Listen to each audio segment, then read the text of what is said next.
I have been thinking a lot lately about why I host, co-write, and co-produce live streams and other content, like edited videos and blog posts. I know I can't be the only one out there that asks themselves this question from time to time, but I think the main thing is that you have to ask yourself why you do it, just to keep it in perspective. Some do it for the views, some do it for the notoriety, and let's face it, no matter how they reason it away, some do it for the money. There are those who do it because they liked it at first and now feel as if they have been backed into a corner, and if they take a break, they will never get back in the saddle. And others do it to put forth a message to counter the current narrative. But why do I do it? If you will humor me for a bit, I will start with why I don't do it. I don't do it for the money. Never have, never will. If I did it for the money, I would have bailed at the first wave of the apocalypse. I am still a small channel, and it would not have been a great loss, and would not be one, to demonetize the channel as a whole and just run the channel. I have never been motivated by money. If I was, I would have busted my ass to do something other than freelance writing and dipped my toes in the job market to hopefully ace an interview and get a job in the retail or corporate sector, never giving content creation anything more than a fleeting thought. So no, I don't do it for the money. If for some reason the money started coming in on a regular basis, I would consider it icing on the cake, but I would not stop producing content because I am not getting paid to do it.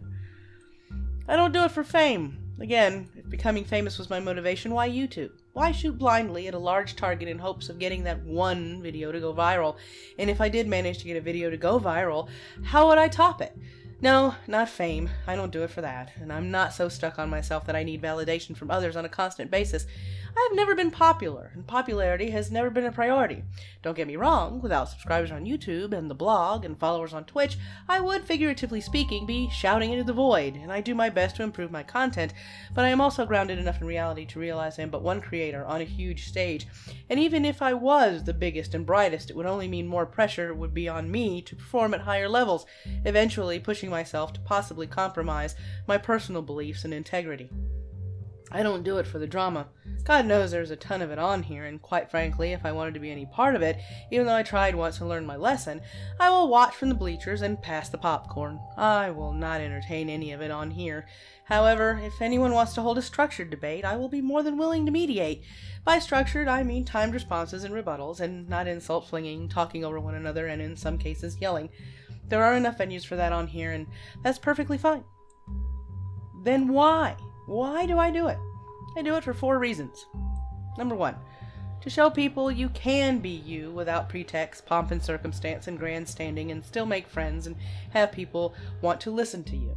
You don't need to yell, scream, put on a showman's top hat, and manage a 3-ring circus. You can be you, be cordial, and people will come to you to want to get to know you. It may take time. I know it has taken a bit of time for me, but I'm patient. I appreciate every person who has taken the time to comment, like, and share my videos, and has taken the time out of their day to be a part of my streams. Number 2, you can be honest, have integrity, and be trusted without trying to convince people all the time. There are many people who have confided in me, and I will not do anything to betray that. I take that very seriously. Likewise, I will never knowingly lead anyone with false information. If it turns out I was wrong, then I will admit it. I am not the bastion of all that is right and good in the world. I am fallible and have made my mistakes. I have learned from many of them, which leads me to number 3. No matter how many times I have been duped, it will not keep me from helping others. I know this makes me sound naive and ripe for the picking, but if I were to help no one because of a scant few who scammed me, then I would be no better than the scammer who duped me, and they would have turned me into a selfish, paranoid person. I will still make sure the person I am helping really needs my help, but I will not stand by and watch someone suffer if they truly need it. And number 4, I want to convey information in an entertaining and engaging way. I want to tell people what's happening in the world without propaganda attached. I want to bring them facts as I have been able to find them, and let the people decide. I am in my 40s, and I am old enough to realize popularity contests aren't worth the venue they're raced in. Viewers that come for drama leave when it's over, and I'm too tired to give a shit about how Tom is dicking Mary and Harry has no clue. Take care, everybody, and I'll catch you next time.